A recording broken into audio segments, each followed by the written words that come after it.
Goedenavond. Goedenavond. Before we get started, Carbon Stories is always in English, but I heard a lot of Dutch. Is there anyone who doesn't understand Dutch? Then we'll just perfect. So we'll do it. We'll stick to English. Thank you for being here. Who is a first timer here? Carbon Stories. Welcome.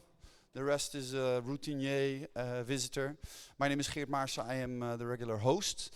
And what we do with Carbon Stories, organized by Group A's CARBONLAB, IABR and KeileCollectief, is thinking about how the construction sector can contribute to a better world, in the sense that it can become, I always have to think about this, CO2 negative, climate positive. And we'll discuss what you can do in the role as builder, designer, developer, investor, or whatever your role is to contribute to that. In this 14th edition, which it is, we will focus on the value of carbon, which means we will look at the potential of accelerating the reduction of the construction sector's carbon footprint by assigning monetary value to construction stored carbon. We will do so with a crash course on CSC by Sacha Brons, who will tell us everything about it. Then we'll dive into a discussion with Onno Dwars, Ballast Nedam Development, and Nina van der Giessen from Rabobank, and with you, obviously, and we'll aim to end it at approximately 9 o'clock. But before we do that, we always want to know who we have in the audience, so let me show some hands. Who is an investor? Willem, there are a lot of investors. We've succeeded in getting them here. Who is involved in policy making? Okay. Developers? Investor and a developer, so keep an eye on that one. Who is a builder? Any farmers in the house? Sasha? Nobody else? Who did I forget? Nobody. Okay. Nobody. Student. Okay. You're studying? And what are you doing, if I may ask? Architecture. Okay. Okay. First time here, or you have? Okay. Okay. And why did, if I may ask, why did you decide to join us tonight? Was it the subject? Was it something else? Willem van Genuchten, he asked me if I would come. 6th of December, I have an appointment with him. So there has been some pressure. Okay. Willem, I can state he has his notebook here, so he's doing everything he can. Okay, thanks. Then one more question. I would like some people to sort of, at the end of tonight, share some key learnings, some take-home conclusions. And if I recall correctly, Job Kuipers, is it? Yeah, you've been informed by Willem that you have been given the task to. Let me briefly try to find. Sorry. Explain to us what is it that you do? We are a builder for wooden constructions. Okay. And Willem asked you to pay extreme attention tonight. Is it also because he put some pressure on you? You have an appointment with him in a couple of weeks, and he forced you to come here, or? Yeah, absolutely. What do you hope to hear or to learn tonight?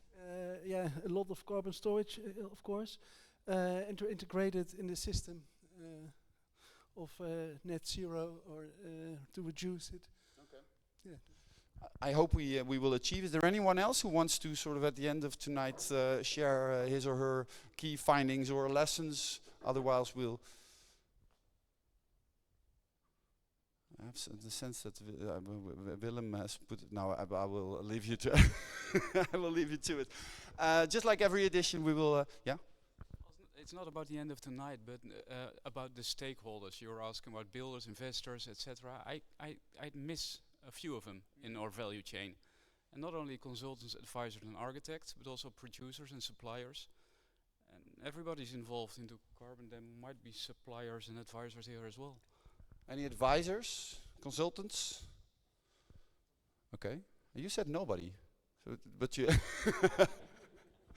And the architects, obviously, but in terms of suppliers, you're thinking about, you're not thinking about the farmers per se, right? Not per se farmers, but there's farmers and there's suppliers or producers of carbon intense materials. Any suppliers in the house? They should be here. So we focused on the investors and the developers. They are here tonight, but we'll focus on the suppliers. We'll open up tonight, and we'll start off like every edition with Group A's CARBONLAB Chief Willem van Genuchten. Please give him a big hand. Thank you. I have the sorry. I have the nice task to very high over summarize why we have this specific theme for tonight, and then the guests dive into very deep. This is a personal favorite of mine to host tonight. It's a bit weird that it took 14 editions to get there, because what we do is we physically create environments. This is the task ahead of us to reach 1.5 degrees maximum maximum temperature rise. The only way to get there is by net negative, not carbon neutral, net negative society. So we need to start storing carbon that's currently in the air. Sorry for my throat. The beauty of our profession is that's exactly what we potentially do. The Dutch Green Building Council made a fantastic number range for getting Paris proof. You probably are all aware of this, so I won't really stick to this too long. But what it essentially means, or the potential it represents, is that we need to go from, for example, for this representative project, from 430 kilos of CO2 net per square meter emission, material bound emission, we need to go back to 220. There's a lot of ways of doing so. One of them is being super circular, another is to go bio-based. At best you combine those two. By combining those two, you actually store a lot of carbon. This is not represented in the numbers of the Dutch Green Building Council. It's not in any regulation yet. So how do we make that happen? How do we tap into that potential? What you see in the big dot, that's more or less where we are as a construction industry in the Netherlands at the moment. 500 kilos or more on average per square meter, and we need to go down. And as an office, since we started researching this, that's what we do. We made a Paris-proof urban block, our own initiative, wood, rammed earth, chalk hemp facade, anything that could be bio-based or that could be with as little emission as possible, as much storage as possible is in this project. This is how it could look. And this is what it does with the numbers, with the knowledge of today, the data of today, and the products on the market available today. No science fiction, we can build this today. What happens is we reach the Paris-proof numbers of the Dutch Green Building Council for 2030, which makes sense because what we plan today, we will build around that time. At the same time, you see there's a huge amount of storage. These are the numbers of CO2 stored in a project like this. Almost 3 million kilos. If you go for the net, almost 1.2 kilos. So the question is, what is the value? Could we monetize this? If you do so, what are the requirements? Who can buy it? Who cannot buy it? And can this be a real accelerator in going to a truly sustainable built environment, a carbon negative built environment? I hope to learn a lot about this tonight from you three and from the audience. Thank you.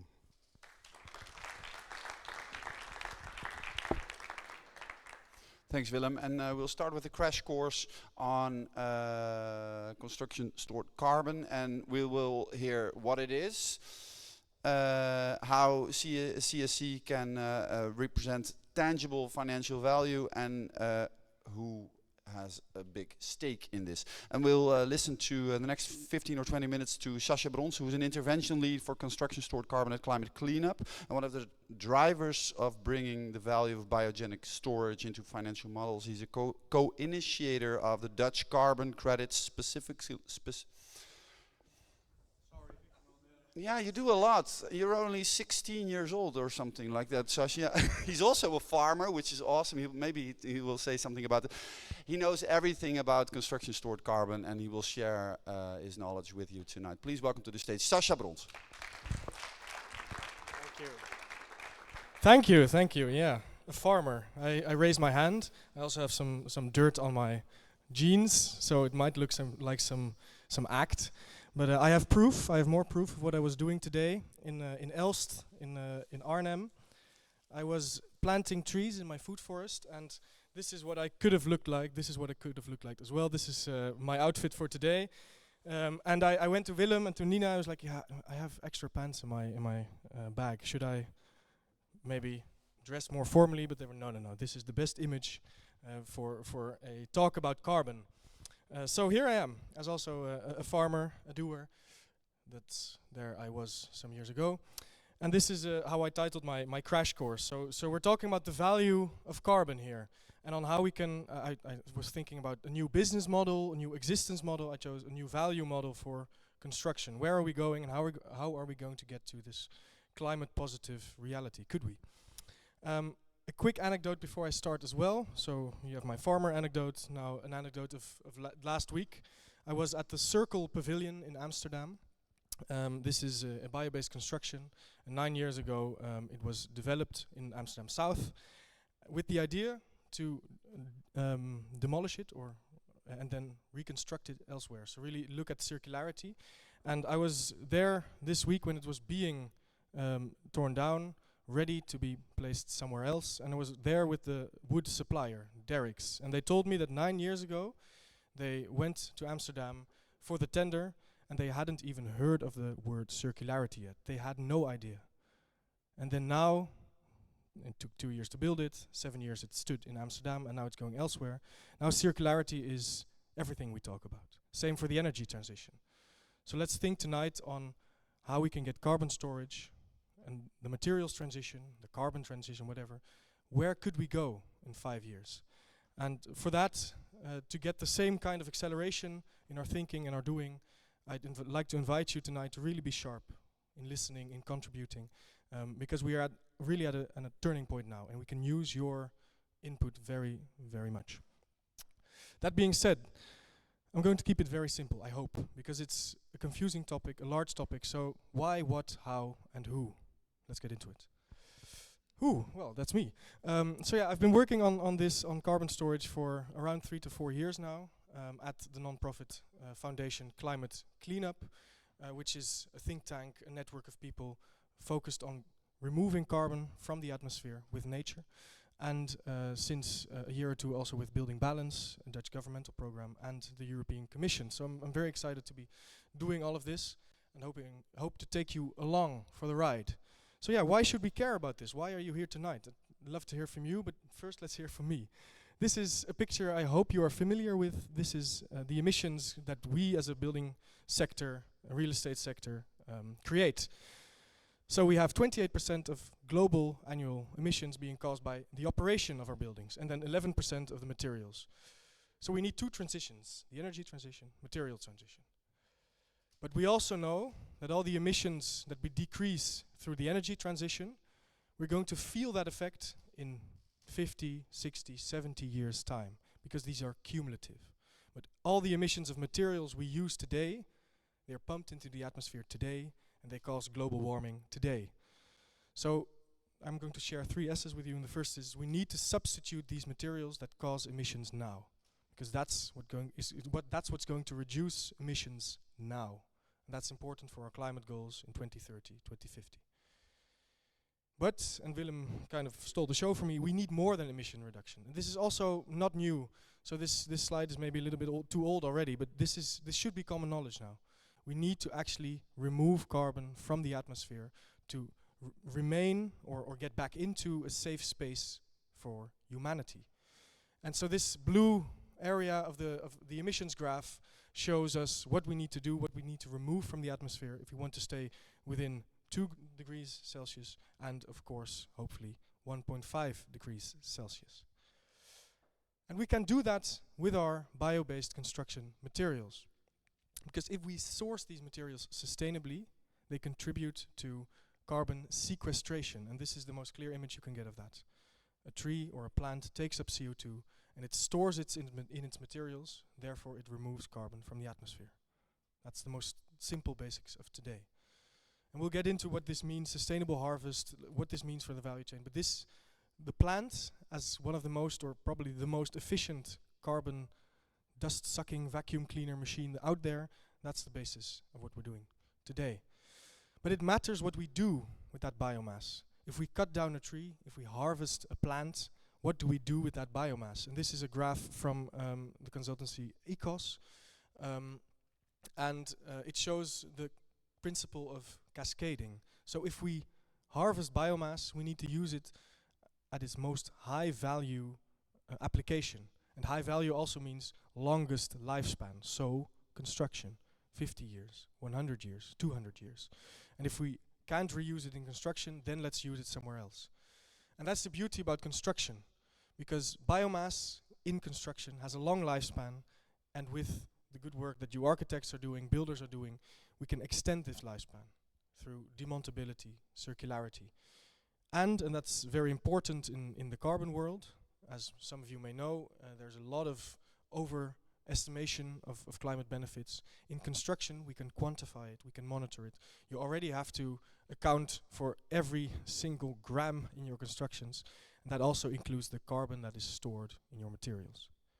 So that's the third S. We can actually store this carbon, I'd put down here, for centuries. Maybe not now in our regulation, we think about this as centuries, but we can and we must get there. And so this is everything summed up. So first, this is a graph showing the emissions of timber, steel and cement, 1 ton of material. You see that already timbers emits less carbon. But look at the area under the surface. The amount of carbon that can be stored in this timber and actually contribute to decreasing global warming. And that's, if we look at then how we deal with this graph, I think rightly so, we have a lot of focus on carbon emissions. But we have no focus at all on carbon storage. And that's, I think, what today is about, is how can we get that focus, integrate carbon storage into the entire picture in a way that is scientifically accurate and respects the transition that we need to make. And that's where construction stored carbon comes in, or came in at least 3 years ago. This is a report that we made with the Dutch ASN Bank, where we basically dove into the entire science behind storing carbon in timber. So why is this good for the climate if you cut down a tree? What happens when how often does something like this accidentally burn and end up in the atmosphere again? How can you quantify this? And now in the last years, we've seen that this idea of construction stored carbon has actually gotten into our language quite well. So we had a motion in the Dutch parliament. We went to Europe to present the report and talk to Diederik Samson at the time in a higher position in the DG Climate Action. And in the new normal, for the ones that know that in the Netherlands, this is already one of the indicators that you can report on and I think should report on.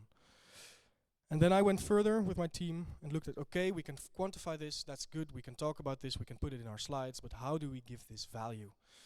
And one of our insights was we need to connect that to the decision-making process and the building process when you construct something. If it's a building, if it's something in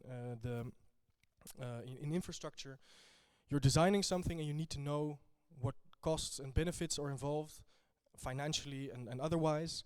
When you're constructing something, you need to know how you can rely on this, and once you've delivered this, you can actually prove that there's been carbon storage, you can verify it, and we can account for it. And then these are some criteria from the European Commission. I'll get into their role in this whole ecosystem a little bit more later. But you need to connect to standardized demands and criteria, because I can say that in my sweater or in these stains in my pants, they store 2,000 kilograms of carbon. But how is this quantified? Who provides the data? Is this sustainably sourced? For how long? These are questions that matter to the atmosphere and therefore matter to us. Well, we went through this process, connecting the simple numbers to the criteria. We made a certification methodology together with a quantification tool, a starter's guide, to get this conversation going and get this value going. And now some projects. Some of you are in the room that are actually working on these projects. This is the Cube House by ASR Real Estate, or owned by ASR Real Estate, developed by GNS. And you can see here, and I think it's important to look at the number below. So this is the tons of CO2 or kilograms of CO2 per square meter. That is a net carbon removal benefit, so a net benefit to the climate. This is 160 kilograms per square meter GFO that is stored in the load-bearing structure, timber structure of the Cube House. We have Sava, a pioneering project in the Netherlands. You can see it's a little bit higher even. And also only looking at the load-bearing cross-laminated timber structure, you can see this net carbon removal benefit. Koemalaan, this is social housing by a housing corporation, even higher. Almost reaching 300 kilograms of CO2 per square meter that is stored in here, just quantifying. And then Houtlab, again, this is a personal proud moment, because we actually went, this is a finished construction. We looked at all the data here, all the invoices from the manufacturers to look, okay, is there actually this much carbon stored in this building as we can quantify? And I'd say yes, you can look it up online, and hopefully no one disagrees. If you do, please let us know. But how can these numbers, these are all still numbers I'm just throwing at you, how can this represent tangible value? And there's the EU again. Last week, this CRCF regulation, I hope you will hear more and more of this acronym. This was agreed upon by the Council and the Parliament in Europe, and this is a directive, a regulation, that will make certification of carbon removal and storage possible with an EU label, just as the eco label. And it has 3 categories: carbon farming, permanent storage, and, importantly, carbon storage in bio-based products. And what you can notice here, this is talking about carbon removal, storage. This is not talking about avoided emissions. This is not talking about not cutting down a forest. This is not talking about cleaner energy. These are the only types of projects allowed. And this is how, and we'll get into that as well, companies, governments, corporations, organizations can invest in carbon removal and storage beyond their own emissions. Only these projects. So this is also why we're talking about this now. We're not competing anymore with these large-scale, often exaggerated, avoided emissions, carbon credits. And I think this might be the most important graph of my presentation, looking at when does something get value, and how, and what do people, organizations actually have to do and have to get before something like 1 ton of carbon stored actually gets value. On the left you can see 3 regulations, again at the European level, that connect to organizations within the construction sector and outside of the construction sector. Green claims is one important one coming at you in 2026. This is already passed in Europe, and now it will be implemented in the member states. I have this in my cupboard. There's, for example, Vasa crackers, and on the back it says this is a carbon neutral product. This is climate positive. And then if you look into it, you'll see this is some carbon credit scheme, because I mean you need you have emissions when you create crackers. That's just how the world works. The Green Claims Directive says you have to have carbon certification, tangible, provable evidence when you make these claims. And that's where the previous slide comes in. You can only make those claims if you have one of those projects that you invest in, or else you just say we don't have climate positive crackers. Second is on the CSRD. It's a topic in construction that I think gives a lot of people a lot of headaches. But again, here you have to, for some of us, report on your sustainability and your performance, your social responsibility performance. Also looking at what you store in your own value chain, in your own projects, and also what you store, what you invest in terms of carbon credits from outside your value chain. So any company that now has carbon credits, that falls under the CSRD, they have to report on, okay, where are these carbon credits coming from? How is this certified? And when the CRCF gets operationalized, they can only make those claims if they have a European accredited carbon credit.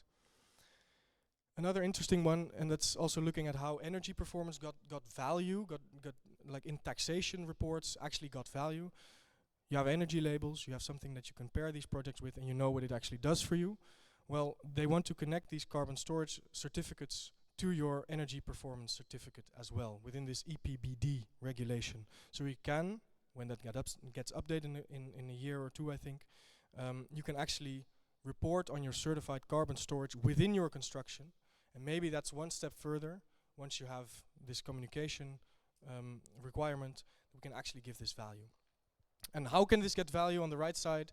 Well, that's what I'm looking for right now, is what are the steps, the specific steps we need to take to get this actually for everyone to know this has value in your real estate asset taxation, for example. And there's a lot of things that you can do in that. There's a sustainability paragraph in taxation reports, looking into it as we speak. But more tangibly, governments have climate policy targets, and governments can actually procure carbon credits, buy carbon credits. They can include this in tenders, in subsidies, and companies outside the value chain or within the value chain can buy this carbon storage for any one of those three reasons on the left, or other purposes, as long as we know very well, and that's what the CSRD also tells us, what their own emissions are, that this is, and I think it's very good, Willem, what you did in your slide. You're not muddling these numbers up. This construction project emits carbon, we get that as low as possible, and it also stores carbon. But we're not interfering. We can't say that something is climate neutral, because these both connect to the atmosphere, but in different ways. You emit something now, you store something, the plants remove it from the atmosphere for you, but these are different dynamics, so let's keep them separated. Value also relates to price. This is the price that companies paid for carbon removal, technical carbon removal, over the last years. And you can see that, this is a very volatile market. This is a market based on what is available in supply. This is a market of very few buyers, like Microsoft, Google, Airbus, trying to get ahead of the curve, ahead of regulation, and then paying premium to get in front of the line. This dotted line, if we're talking about value, the province of Utrecht and the German environmental ministry, they use 875 euros per ton as the social cost of carbon. So the social benefit of removing 1 ton of carbon, the damages you prevent here in the Netherlands now and in the future, around 875 euros per ton. I spoke to those people that made those calculations. It does not include all the damages caused elsewhere in the world. So looking at Valencia, for example, you can see that those numbers actually could be 10 times as high. Then what I think we're going to, looking at the European emission trading system, looking at the price we're going to pay for emissions, looking at the demand, the market demand for carbon storage, I think we're heading to a world where carbon storage will have a stable price of somewhere around this line, if not higher, but I didn't dare to make this number of 400 euros even higher. This is where I think it's going. And who receives this benefit? It's my final part before I hand it over. Then first it's looking at who makes carbon storage possible. And this is especially something that lives in the Netherlands, this theme, because we love farmers so much, we want to give them the benefit. And of course, a lot of this happens at the farming level. But then you harvest the material, you make a product out of it, and well, if these were animated slides, and you'd see this little truck actually drive to the construction sector, but Willem didn't let me have my PowerPoint, this is a PDF. But you can see that this value chain actually works together to store the carbon. You need the beginning of the value chain and you need the end to actually get this long-term climate benefit. So we need each other, and we need this value to be injected anywhere in this value chain, and to make sure that this actually travels throughout the value chain. And interestingly, you can do this upfront at the farmer level. That's what's happening right now. The Ministry of Agriculture has a procurement, a tendering, where farmers can actually offer the ministry their carbon storage for 75 to 90 euros per ton.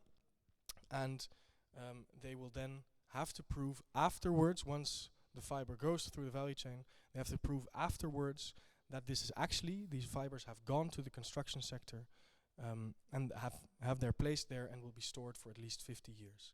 But they can get the value now to make sure that they can invest in these crops, so that's at least the Ministry of Agriculture, how they look at it, so that they can actually get the fair value that they deserve. And what we're seeing now is that they then also have the risk of making sure that the material gets there. So that's where this division of value and of risk is still complicated, but we're doing it, and it's happening now. So where are we headed? What you're seeing now is that governments are buying the first of these credits. We're seeing that corporations must commit to certifying your carbon storage within your own operations if you do it. And if you want to buy anything from outside your value chain, then you will have to have it certified as well. And the urgency of storing carbon will only rise. Even when Trump's in power, we'll still have to do this in Europe. And we're going to be paying more and more. So for me, it feels, working in this for 3 years now, having this audience, with having you here, it feels like we're at a tipping point.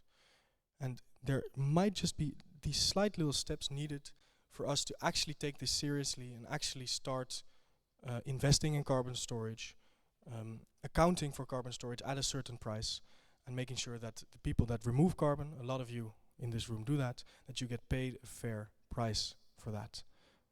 There's still a lot to be done, so I'm curious to hear what the other speakers are doing to make this happen. Thank you very much.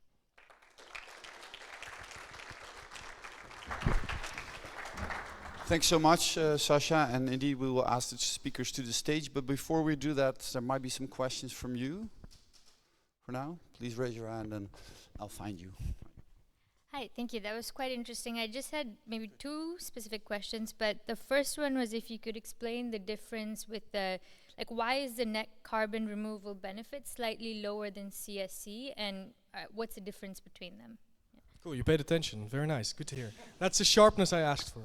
So, if you store carbon, there's a certain amount of CO2 molecules that have been removed from the air, put into your construction as carbon. That is something that we need to account for, I think, looking also at when we demolish or reuse these materials, that we know what impact we're having there. But if you look at rewarding this, you need to look at what is the actual benefit for the climate of having this timber, or you can see straw here, it's the same material that's over there, you can feel it. What benefit has this actually created? And the benefits is looking at, okay, you also create emissions to get this material here, and we're also doing this already. So there's like if you look at the city of Amsterdam or any city, there's wooden beams in some of these houses. A lot of the houses with slanted roofs, they have a wooden saddle construction. That's made of wood, that's storing carbon. So if we're just doing that and then selling the benefit of that, then perhaps we are thinking that we're getting anywhere while we're actually not making any progress.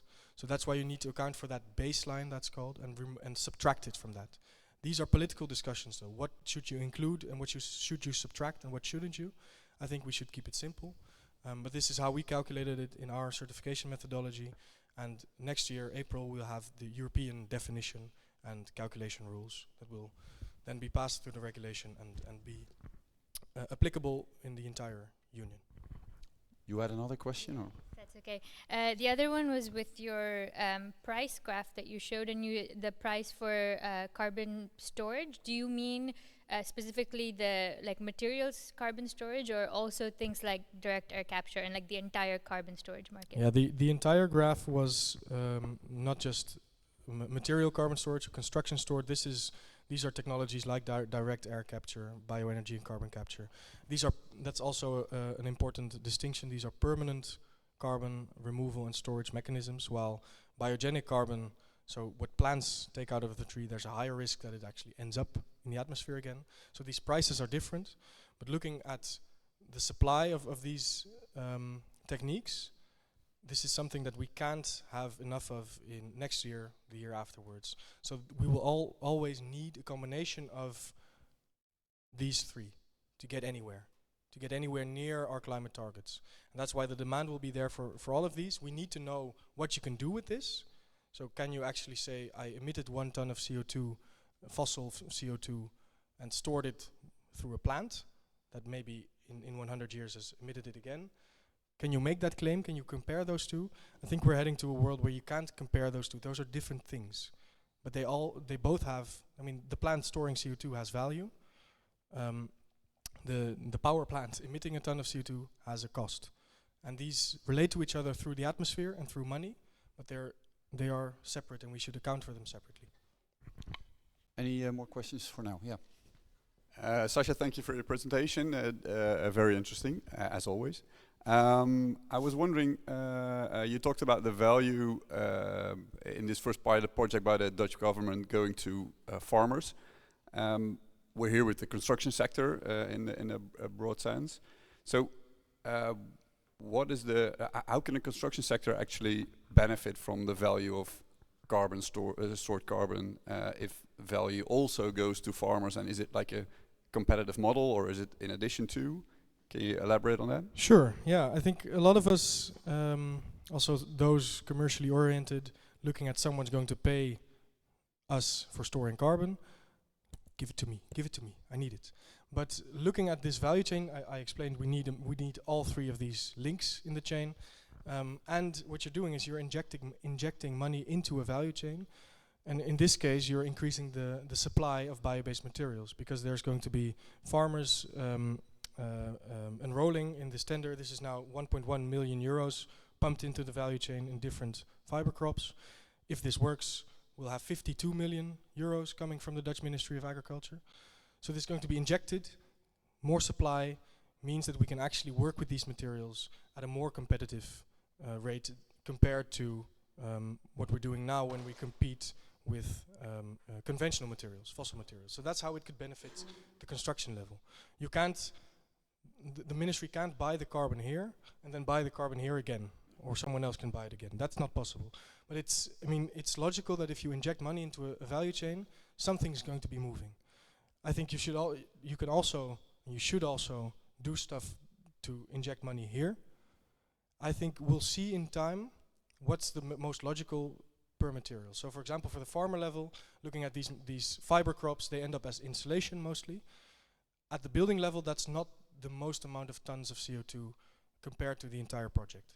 Then you're looking at these wooden load-bearing structures, like these ones. I think this is the best picture. This is big volumes and big certainty that this will be stored for a very long time. And insulation is better if you, I think, looking at the numbers, you spread that across a lot of buildings and someone can get the value up front. But we'll see in time, but you can't double count it at least. There was another hand over here, yeah. Thank you. Can your building as a carbon sink be considered EU taxonomy aligned activity for its climate mitigation effects? Yeah, well, in terms of aligning it with the taxonomy, that's a very large topic again, but what you see in the certification methodology is, that's probably here, the sustainability criteria here are built on the EU taxonomy. So it's climate mitigation activity, and then in the certification, at least looking at what the European Union is trying to decide, is you will need to also score, of course, do no significant harm to any of the other taxonomy objectives, but also perhaps contribute significantly to also one of the other objectives. So that's climate adaptation, circularity, pollution prevention, water quality, and biodiversity and ecosystem regeneration. So you'll have carbon storage certificates that store carbon and have a climate mitigation effect, but they also contribute to all of our other targets that we need to keep in sight and not focus on carbon only. So that's my best answer to how is this aligned with the taxonomy. It's built on the taxonomy and built in the taxonomy, I would say. Anything else that urgently needs clarification for now, yeah? What is the current status of the market? Are certificates already given to different projects, and who are they being bought? Great question. The current state of the market is that was my final slide. You see governments buying this. You see some pilots running. You see that at least in the Netherlands, the farmer perspective really works to sell the story. So there's companies, shipping companies, there's municipalities, the ministry buying these carbon credits. At the construction level, it's difficult right now. So the volumes that we have to sell to get this market going, it's unclear what can you do with these credits. So this story of how this fits into the CSRD, how this fits into the CSRD. When are you greenwashing with your carbon credit that you buy? When are you doing the right thing? Companies are scared, and I think rightly so, looking at everything that went wrong. That's why I also think that for the construction sector, it will be a combination of accounting for it in your own portfolios, in your own value and your assets that you have, and having the possibility to sell it to others under strict circumstances, knowing what they can actually do with it and claim with it, and what you can claim with it. And we're getting there. And this is it's a confusing story for most people. So that's why we're trying hard, I hope, with some of you at the end of tonight, to get this story, to give it more clarity. Yeah, sure. Yeah, I agree totally with your question. And we have the certificate of HoutLab, you've seen. But we need transactions, more than just pricing or numbers. But how can we come so far? Our one transaction, and then we got real price, true pricing maybe. But yeah, how can we get transactions? Yeah, I think what I see now is the local story needs to fit, right? You need to know that all the parties involved have the confidence that what they're doing will be seen as something good, and that means investing in something tangible, local. So that would be looking at, I think the governments are a very safe first transactions, what we're seeing. But I know of conversations going with ASML, for example, trying to get them. I mean, they have a large impact in the region. They're facilitating the construction of a lot of buildings. Can they get involved in storing this carbon, and what can they do with this? Can they claim something with this? I think those are the first major transactions that will have major impact after these government transactions. Thanks so much for the crash course. Give it up for Sacha Brons. Please take the last chair, Sacha, and we'll dive into what the story we've just heard means for big multinational operating companies, like, for example, Rabobank and Ballast Nedam, that have huge vested interests. So please welcome to the stage CEO of Ballast Nedam Development, Onno Dwars. And the carbon lead and biobased lead at Rabobank, Nina van der Giessen.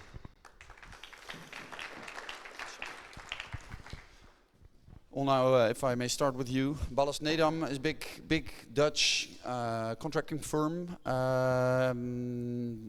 Turkish owned, I guess, right? So say something about the company before we start. Yes, we are an international construction company. We also develop and invest. So we also invest by ourselves. We are active, mainly Europe and Turkey, but also other countries. And the interesting thing is that when I started there, I have a really green past and known from sustainability. When I started there, everybody was wondering, what are you doing with a Turkish company? A family company owned by a man who started a construction company. And I asked, what are you doing there? I asked him the permission to do what I want to do with my life, and if he will limit me or will give me the floor to do what I think is good to do. He said, please do what you want to do, because that's what I believed most. He also started his own construction company. So he said, you have the freedom to do so. And I think in the first 3 months, I asked him to permission to do nothing anymore with cash, because I was well trained in the financing part to create houses and building without cash. And I was thinking that will be a difficult discussion. I have to make a decision policy document, that kind of things. And I was thinking, will be too difficult. I'm also impatient to make those documents. So I wrote him 3 lines and said, I want to stop with cars because we will make money. It's good for the environment and good for the people who buy houses. Dot. And he said, yes, that's okay. Do it, please. From now on you can do it. But I have a question. How do you create the energy? So he was fully into it, and it stimulates me also which we will discuss today about the carbon. Let's get for just a brief moment dive into sort of the personal aspect of this. You said what I want to do with my life. Yeah. Why indeed. did you bring this up? It's the most important thing to question yourself, I think. It's all about, I can do everything in my life, I think. That's what I'm convinced of. I can be also a French teacher, I think. I told my mother once, because I'm better in mathematics, she said, yeah, but do this. I said, yeah, I can do everything, so I can do also that. But what I want to achieve, and that's also the moment I started in the real estate market, I want to make a better world in the way I'm looking at it. So I want to create things, and I think we are human beings. We can create everything we want, but we have to dream. And so I think when we can imagine what we want to realize, we can realize everything. If we want to store carbon, and we already have the vision, you only have to question yourself, how can we do it? And the solution is there. So I think let's in a minute dive into how you are doing that, how Ballast Nedam is doing it, and how the potential for a company like yours is with relation to the subject tonight. But first, Nina, do you have is it a personal struggle for you as well at Rabobank, creating a better world? What's your personal mission? My mission obviously is to transform from within. I joined Rabobank 2 years ago. I worked for a sustainable agricultural initiative, which was more on the dark green side, so like a spin-off of Triodos, where I worked with a lot of biodynamic and biological farmers that already know what's good for the earth and like practice what they preach. And I thought, yeah, that's the easy way, talking to an audience that already knows this. So you went from dark green to dark brown, or what's the shift? The shift obviously is that Rabobank is a very big player in the food and agri community here in the Netherlands. So more than 80% of farmers bank with Rabobank. So you have all types of farmers, which is very interesting because obviously the majority of farmers is not sustainability oriented, but production oriented. So they have different challenges. And how to get them on board and make those steps, that's my goal. To really tell us share with us how widely known the story we've heard tonight is within the hallways of the Rabobank. How many of your colleagues know anything about what we are discussing tonight? I think we're about 50 now. I mean, about 50 people or 50%? No, you mean like the bio-based and like the importance of bio-based? I think we're now like I'm in this, what is it? This small group of people that are in the middle of this, but it's spreading out. So Rabobank has offices around the Netherlands, obviously, and now we have examples from the offices in the country where indeed farmers are working with hemp and all these materials. It's starting. Yeah, but no, I get that, but I want to understand what a big bank like Rabobank, how are they positioning themselves towards a theme like this? That's so you are a carbon and bio-based lead. So there's an office somewhere at the end of the hallway, and you guys are thinking about a better world. And in the meantime, one floor down and one floor up, they're only calculating risk, or tell us how does it work? It's I cannot answer this because it's an ecosystem, this bank. There are 30,000 people working for Rabobank. They all have their own values and they work on different topics and different departments, and they have their different shareholders. So yes, it takes time to transition the financial system in a whole, definitely as one of the system banks in the Netherlands. But if you look at, I have one of the slides with me, but we don't need to show it. There are in many vision statements or mission statements of Rabobank now, the importance of ecosystems, nature, biodiversity. It's there. It's written there. So you see. What is the story you tell internally with regard to carbon storage? What's the angle, and what's the importance of Sacha's story for a bank like Rabobank? The importance is obviously that we want to help our clients to become future-proof, and I think bio-based is one of those ways, because I don't know how the future looks, but obviously we have our concerns. I have my concerns, and I see also the developments in the EU EU bubble, the Brussels bubble, and I see the climate changing. So I think that the financial system in a whole, but that's my personal opinion, should not only merely focus on financial interests, but also on social interests and natural interests. Yeah. And this is where biobase comes together. And who within the bank could we consider friends of biobased? Where should we find them? Definitely also in the construction department. We also see obviously opportunities in developing new products for bio-based, for example, mortgages. But yeah, it's scattered. There are people skeptical because obviously we also see how the market is developing in the Netherlands, and it's it's not an NGO, a bank, so it also needs to, the finance matters. Who need the most convincing? In which departments?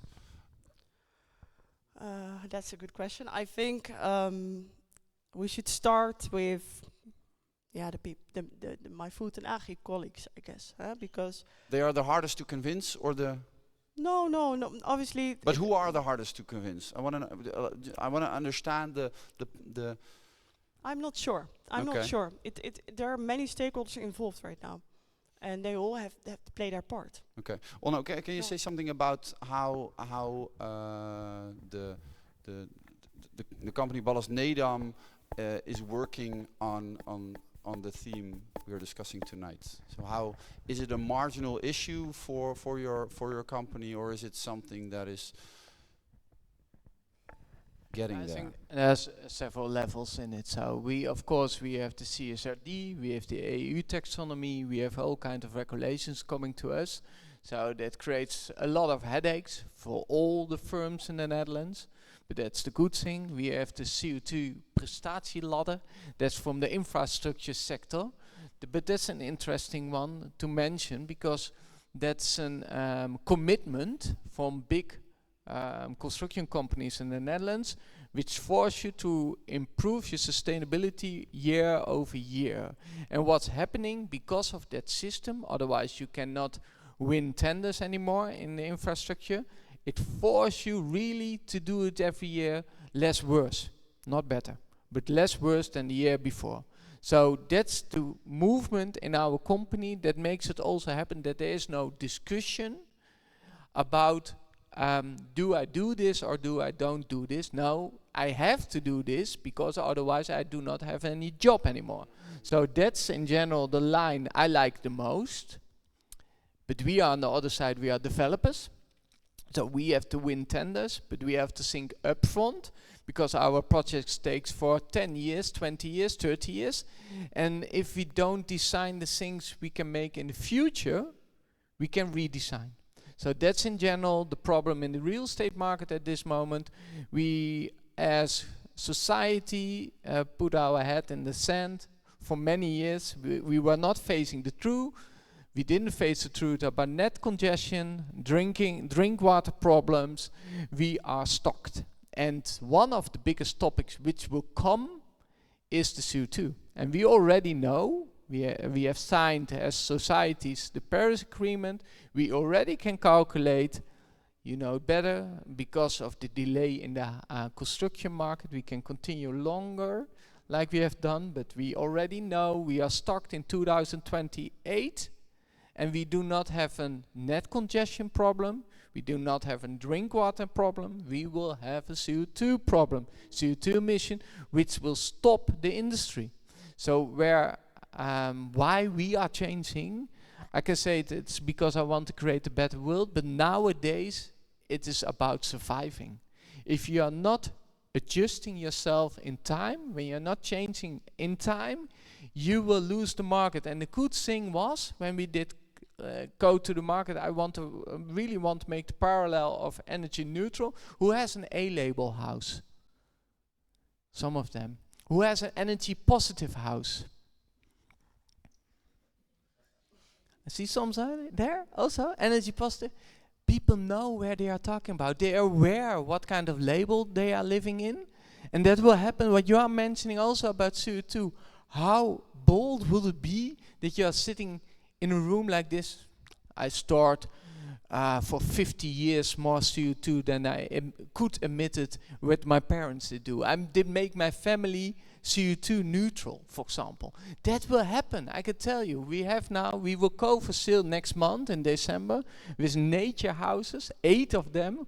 Well, now we do thousands of houses here, but 8 of them. And the interesting thing, the neighborhood around it, we have the Nieuwbouw office. That's a website where we can really see how much interest is there.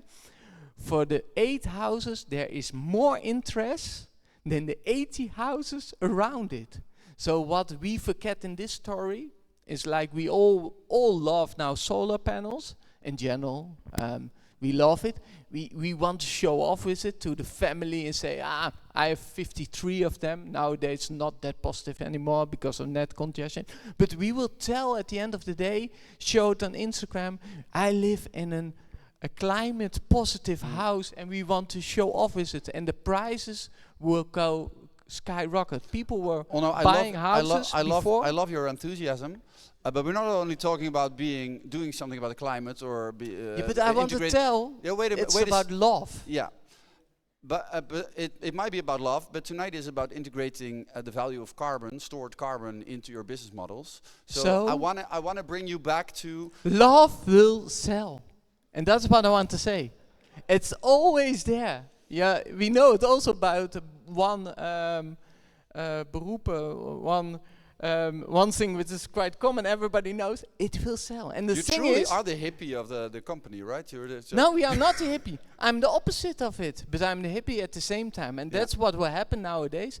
People who can make from sustainability money, look at Elon Musk. We can talk about what we want, but he changed the whole market of the car industry. But we will do it also with the industry for housing. We already see it. The front runners are there. We are selling other project to investors. They are paying. There are some bankers in the room. They pay around 0.5 more interesting yield for a sustainable building with CO2 positive, negative. I always exchange it. But a project that stores CO2, they're paying more for it.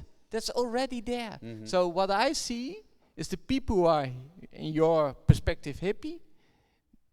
They make the money for the future. Oh, I'm ridiculing it a little bit, but I wanna get away from the sort of the how it's nice a business industry. Yeah. At the end, it's a business industry. We do now 4 projects which are CO2 positive. So we are doing it because we know we will make the money over there in the future. We know it. And could you connect your practice to carbon storage and the monetizing part of it? So not people paying more for a house because it's climate positive, but truly integrating it into the value chain. What's the scenario you guys are thinking about when it comes to monetizing carbon storage in the next 10 or 20 years?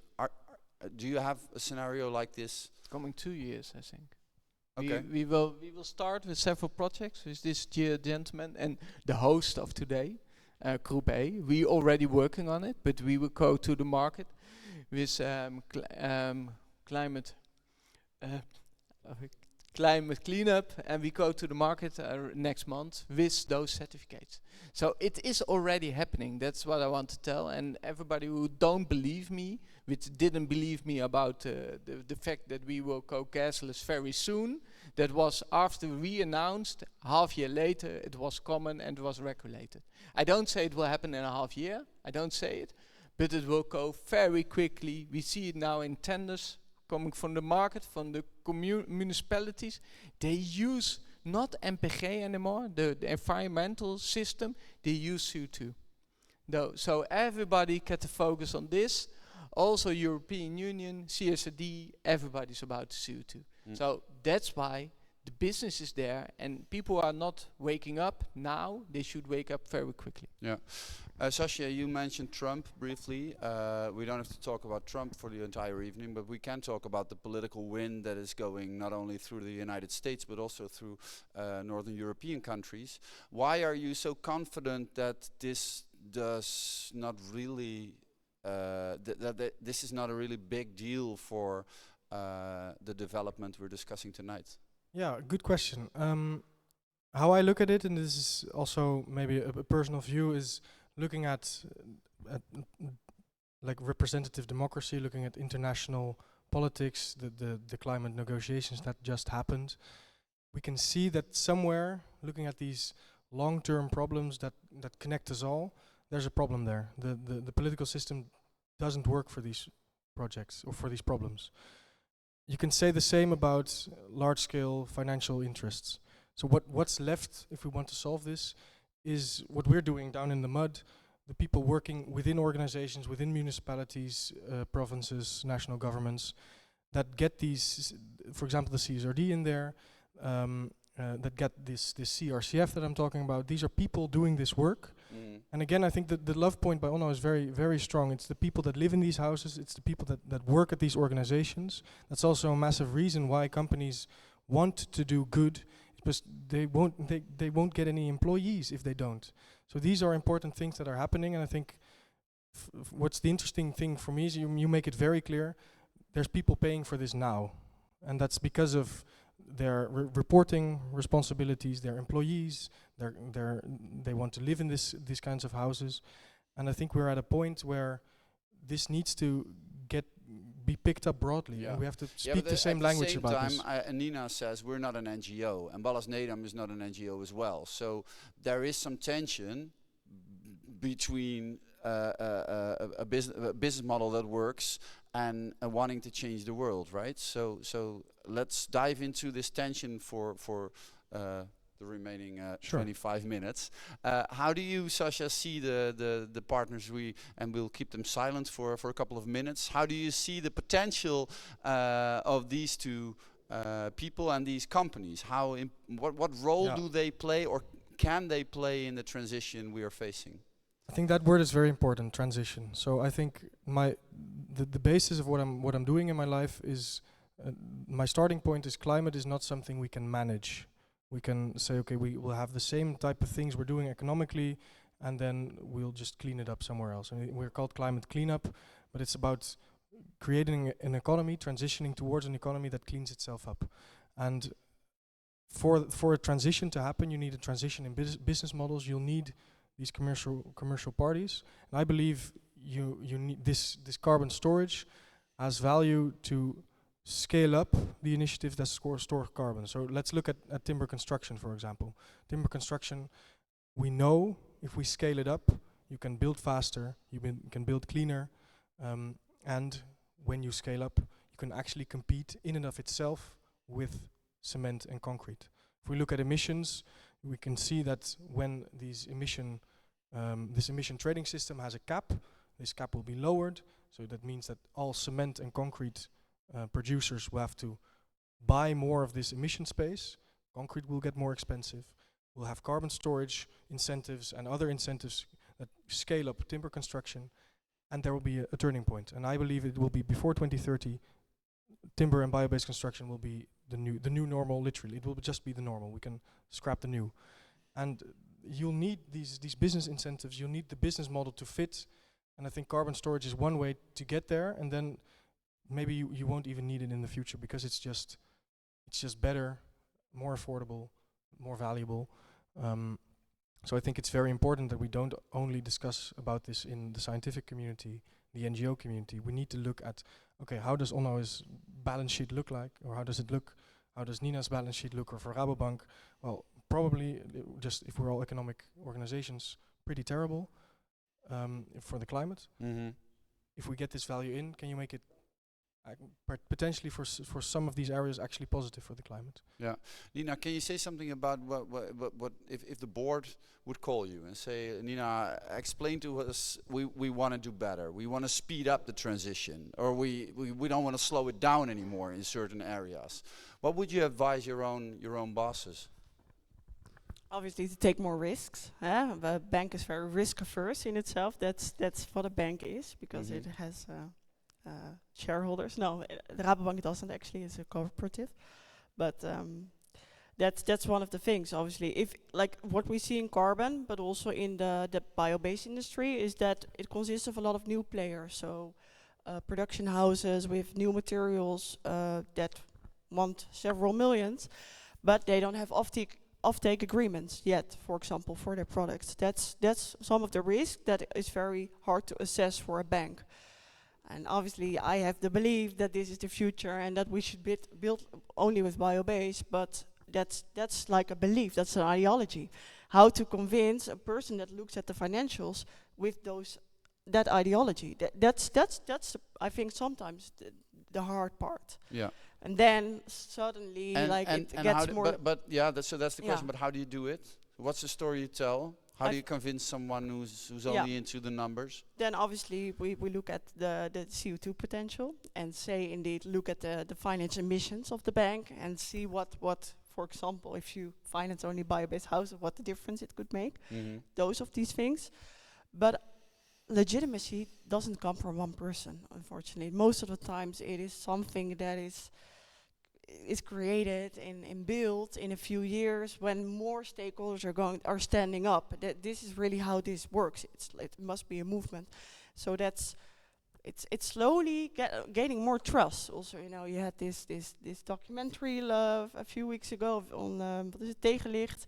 These type of things, they really help in this type of new industries, because as a bank they look at it as innovation now, and innovation is a playing field, but sometimes it's also in innovation also things don't work out. So it should become business as usual, and that's where we should go. Yeah. Yes. I think risk is also a very important one. Looking at these financing institutions, they look at risk, and carbon storage. You could make a legitimate argument that if you're not storing carbon, you are at major risk in the future of having to pay back your debt to society. If you're looking at where we are going, also your transition risks. So the fact that this transition is probably unstoppable, even if all the lobbyists tried, you will have these emission prices for concrete. We'll have this value be integrated. If you don't get on this bandwagon now, then you're at major risk of falling off and getting stuck in the mud.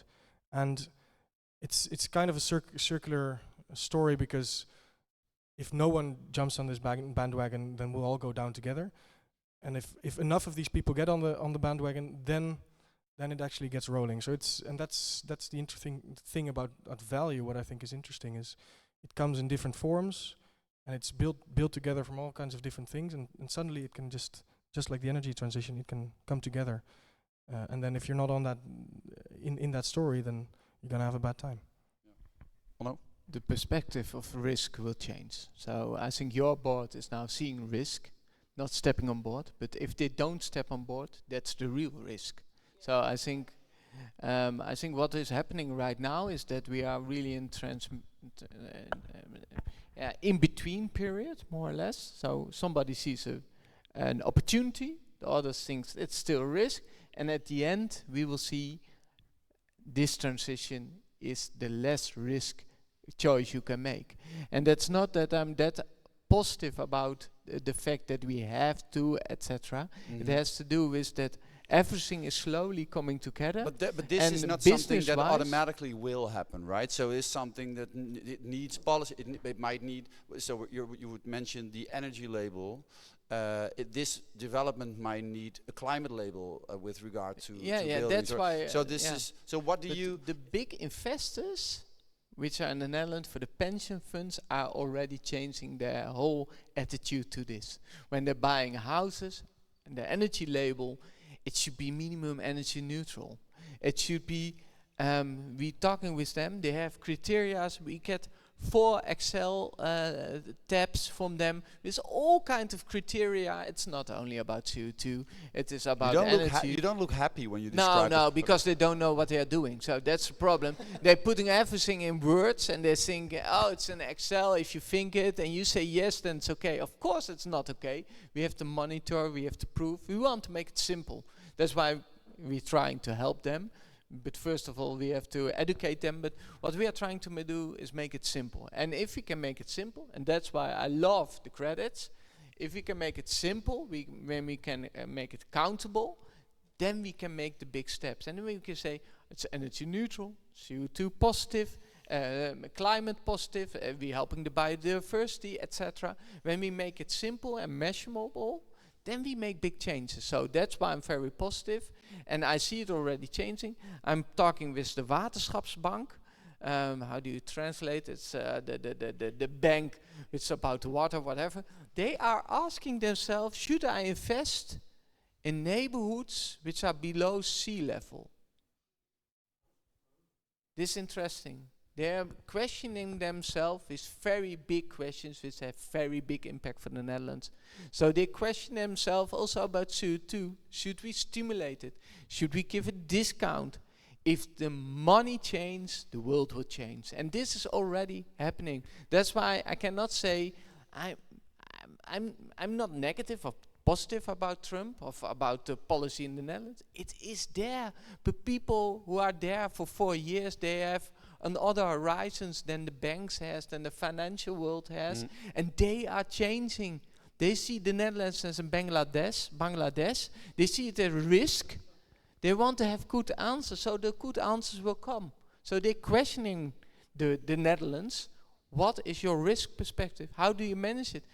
And that's what I mean. When the right questions are asked, the answers will come. So that's why dreams help.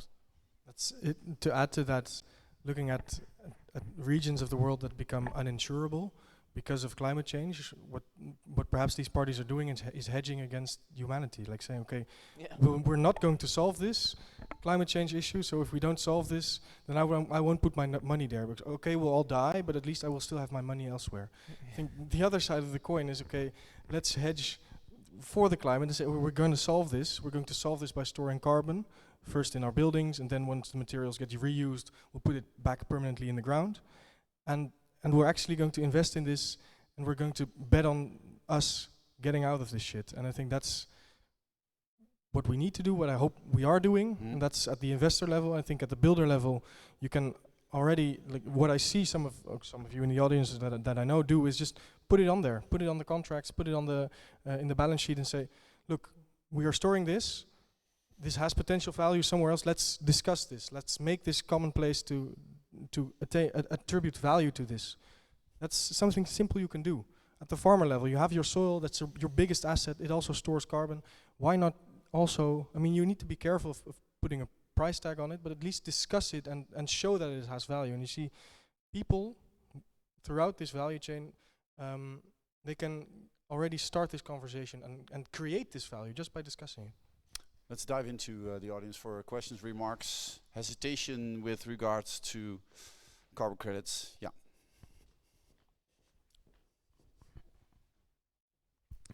Hi.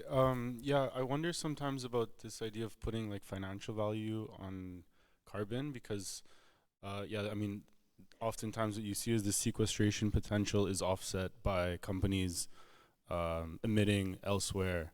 Right, and so, I mean, you started the presentation saying that we need to achieve net negative after a certain while. So how do you ensure that all of the gains from doing like carbon storage aren't offset once you financialize the potential of sequestration? Yeah, these are, as I see it, two questions. It's questioning financialization of carbon, of maybe many more things, and this idea of offsetting. I think, luckily, the challenge of offsetting is being tackled in the sense that erasing something that you've done in the past by doing something now, I think for many things in history that's a very bad idea, and also for carbon and for carbon emissions. You need to be clear about that, but that doesn't absolve you of doing your very hardest also as a corporation with your business model or emissions model to try to clean up that mess. And then on the second point, I think on financialization, very good point, probably about a lot of things in life. But once you scale up certain things, I think still money as a way of comparing, the means of putting this climate benefit next to the housing benefit, next to the investment benefit, the future benefit, whatever, is maybe not perfect, probably not perfect, but now for me the fastest way that we're going to get anywhere into the minds of the people that actually decide where money goes and where development goes, therefore. So for me, I think I agree with you, and I have my doubts, and I lie awake at night sometimes. But I still believe that if you don't have financialization and offsetting and speculation in carbon credits, if you don't make all the mistakes that we've made for the last 50 to 100 years, but really pinpoint and look at what we should do or can't avoid to do, and what we shouldn't do. Could you sketch a scenario in which it will not only not be perfect, but go completely wrong? Sure, with regard to the financialization part of the question. Yeah, I think, and I'll see where I'll contradict myself in this parable, but let's say a heavy polluter wants to buy the cheapest credits out there to make sure that they comply with all regulation and they can still keep on polluting. Basically, that's what had happened over the last 30 years, right? Game are still in a creation phase, so that's a hypothetical scenario to me. Yeah, so that's a risk, right? The rules are still being made, being written, and also influenced by what's happening in the market. So there's a risk that we'll keep doing this.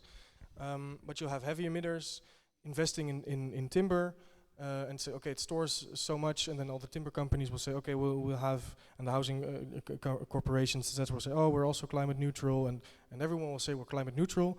But in the end, the concentration of CO2 in the atmosphere is just rising because we're all emitting and we're just shoving carbon around. I think that's a massive problem, but it's also what we've been doing over the last 30 years. So it's not that hypothetical. But then again, even so, I think having money flow into bio-based construction, also as a means of transition finance, even then, I mean, it would stop the transition away from fossil fuels at the buyer level with a Shell or whatever, but still it would be an incentive for the construction sector to shift and would be money into the construction sector. I think you have several phases in this. So maybe the coming 5 years, it's not perfect, and then you can be more moral and say, yeah, it's not the way we do it anymore. But then the industry is changed, and I think that's what we need at this moment. Yeah, we can be very principled at this moment, but I don't know if that stimulates the most for changing. So I think for now it could be maybe say for 5 years, and after that time, indeed, we have sharpened the way we do it. I think that's why I'm saying also we are trying to do it less worse every year. To be honest, I never made a building until now which really contribute to a better climate.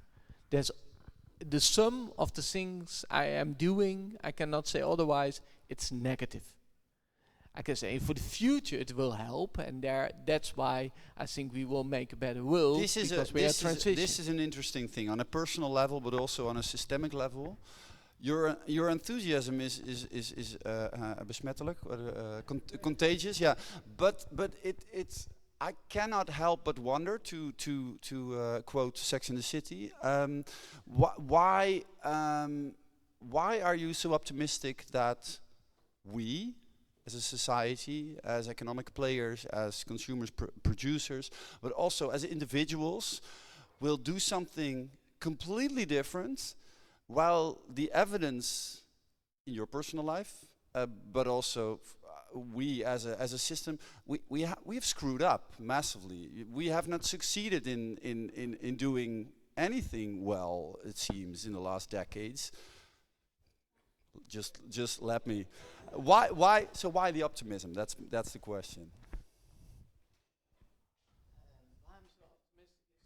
Quite simple, because when I'm not optimistic, I will be depressed. Okay. So that's not the style. So it's a way of life. No, and there's something else. With the energy transition, I can look in the mirror, and I know one thing for sure: I contribute a lot to that, especially for the new build houses, and we did make the change for the whole industry. And that's what we are doing right now. It is. At that time I started, it was 2005, 2006. I jumped into the real estate market. There was no solar panel on the roof. I contribute. I know one thing for sure, that it's now everywhere in the new build sector. And I know we are in a new phase. We are now in the circular economy. I Mhm. started in 2009 on this topic. We created the first material passports in the project I was working on. And now it's normal. And I think we are there now for the bio-based industry. We work on biodiversity and we make that change. But I know also all the things we are not working on. So we're still missing a lot in those discussions. And the only thing I can do is being part of the change and solve those puzzles in a way that we do it better the next time. Yeah. And what I mentioned, my house energy positive, I changed the whole financial system with a lot of people here, but I made a lot of money with it. I cannot say otherwise. We changed it that it's now for everybody almost beneficial Okay. to be part of this system. And Fair we will enough. do it also with this beautiful gentleman, this lady, and you here in this system. We Sasha, will make short an reaction energy. and then there's some more Yeah, questions. yeah. So I think what you are guilty of, and I think we are all somehow guilty of, is thinking statically. So thinking what is the situation now will be the situation. There's a beautiful book on time and water, and you see that what you're touching now with your grandparents, and you will touch your grandchildren. You have around 300 years of influence and of being influenced and influencing, and we have changed a hell of a lot, and we will change a hell of a lot. And again, transition is the word. So if you think we'll have a fossil company buying carbon credits and they'll just keep emitting, and then we will do our silly little timber construction thing, and nothing will change. That's just not the way the world is. So even in that terrible scenario that I sketched, where we'll just be shoving carbon around, things will change. And I think from that, for me, gives me the hope as well that there's a social transition here, there's a material transition here, that this can actually contribute to. And we'll have, I think, again, before 2030, bio-based construction will be normal, value in carbon will be normal, and probably there will still be a lot of cowboys that earn a lot of money. And let's just look systemically at lock-in effects and transition effects, and then we can see and decide and steer. Yep. Some more questions. Yeah. This is more just but more day-to-day question. So what we see is that as the building design progresses and the budget also progresses, what starts off as a lot of well accounted for sustainable design, eventually it gets cut out. But more specifically, you see that things like social housing, that's what takes the hit. So you would have a mix of free social middle, and then the social gets cut first. So my question or concern really is around accessibility. So how do you still ensure that something is sustainable and also socially accessible, and what is the money equation of that, because that's what it always comes down to. We do have some solutions for that. Obviously, we know that bio-based building, not in every case, but most of the time still is a bit more expensive than the mineral alternative, and some of them don't agree when I talk to builders, but right now most of the time it is, I think. So I think with the financial products that are created, we should get builders as an incentive to build bio-based, for example, with an interest discount, also on the consumer side. So if you get a mortgage, you get a discount for living in a bio-based house. And the slides Sasha showed on the amount of CO2. Is this somewhat of a current practice, or you're still dreaming about this? No, this is in investigation. Let's put it this way. Okay. So it's not a dream. It's getting real. Somebody's writing a report on it, and so what happens with how feasible is this? It's quite feasible. Okay. But we need to decide obviously where the money comes from, because it obviously means that Sasha? Do you know what the biggest joke is? Is that the process you're describing we're calling optimalization, and cutting off anything that's sustainable or social. But looking at, for example, social housing corporations, and that's what we're working on as well, and with is okay. They have a set budget, and they have a target: build houses, build them socially, and in that design phase, of course, they all want to build in timber. It's better for their residents, and then somewhere along the line, timber gets cut, too expensive. That's exactly what this could be for. And there's many solutions: prefabrication, extending your financial view. So looking at, okay, this timber construction actually is constructed faster. You have rental income faster. That's not how they look right now. But And one of these steps as well is, okay, we're storing carbon here. We might get rewarded in the future. We might get penalized if we don't. And then looking at, okay, step by step, how sure do you need this value to be to actually, let's say, okay, we're going to be doing this social housing in timber. And if that means that you have to sell this carbon credit to some other organization, maybe we'd prefer it to be a government. Okay, let's find out if we can do that. We're testing that. Maybe it needs to be a corporation because private money is abundant. Well, then let's do that and see under which circumstances that can be. The first step is that together with Woonwaard, a Dutch housing corporation, they did a research on with their treasury department. Can they actually sell carbon storage? Is that within their capabilities? A lot of housing corporations that I speak to say no, we don't think we can't. The outcome of that result was yes, they can. So again, that's about thinking what can we do with this value? How tangible does it need to be? And first indications are yes, they can sell, and then the question is to whom? And I think the only way to find that out is just to do it, and then I'll dive onto it and see if it actually makes sense and how scalable it is. 5 minutes left. Any more questions from you guys? Yeah. Hello. Yeah. I think it should be the way that you can create an appetite for these credits, so that people really want to have them. So not trying to change a system that's there, because if you are if you are wealthy, rich, you have money in your pocket, you would like to have it invested. You are investing in real estate, and it's real estate. It's a quite holistic term, and it's not related to that one house where someone is living in. Well, for that person living in that house, it's really important that they have a house. So if you create an appetite for people all in the top of investments, then they would like to have these credits, and then something will change probably. And what would the appetite? So can you help us out a little bit? What would the because are you in the top of the? Are you the guy with a big bag of money in this story, or? No, I'm in a position that we are playing with the money of other people. So we do investment management. And how would creating appetite for your customers look like? I don't think that they're ready for creating value for something that's not there yet. So if you would introduce now a value for carbon, then you have to revalue every piece of real estate in the country, and even cutting the clippings in your garden is destroying value, because then it's also this exact same carbon as the carbon that is stored in your in the beams in your house. I think they are not going to pay. They might not pay for the value, but they sure would like to quantify the risk. So the downside might be even more important than the upside, and hence what Onno was telling us about the carbon stop in construction, which will come in a few years if Urgenda or so puts it on the agenda. This will be a serious risk. This might even quicken up the change instead of a potential value in the far future. So this is the appetite you're talking about, or incentivize it up or down. Okay. Does this help, or it's a question to you? Does this? Yeah, is there? It's not. It might not be appetite, but it is incentivization.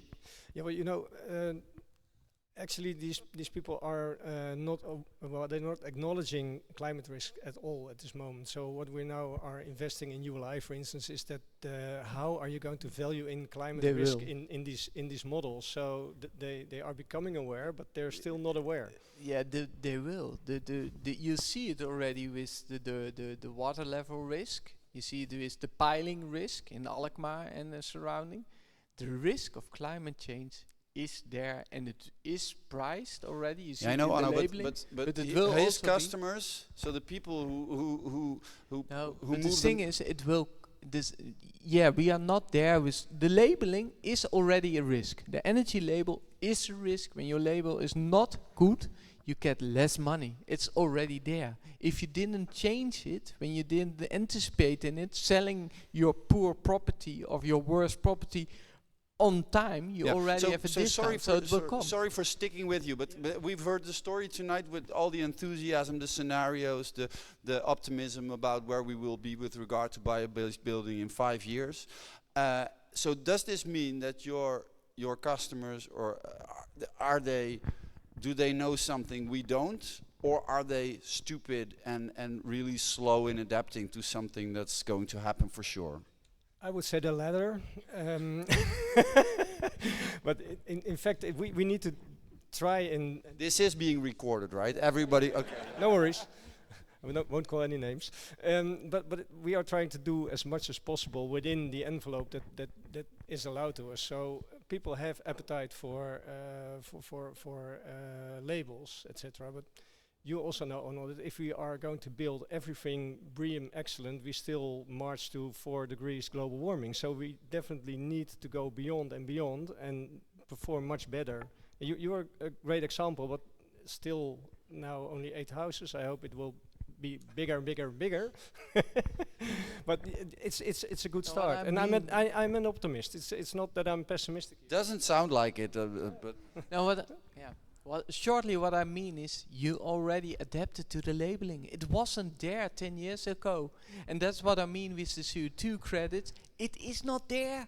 It will be there. So the thing is, who is anticipating on the right time? When do you jump on the train on the right time to have the benefit of it? And when you don't jump on time, you have the loss. So it's more or less gambling in this transition if you are an investor. And you see some of them already taking the upfront risk. From perspective of the board of the Rabobank, they see negative risk, you are too early, and somebody will be too late. And that's what will happen. So it will be there. I see it happening.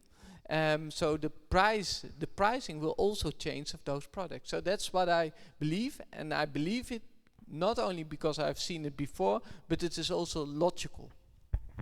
All right.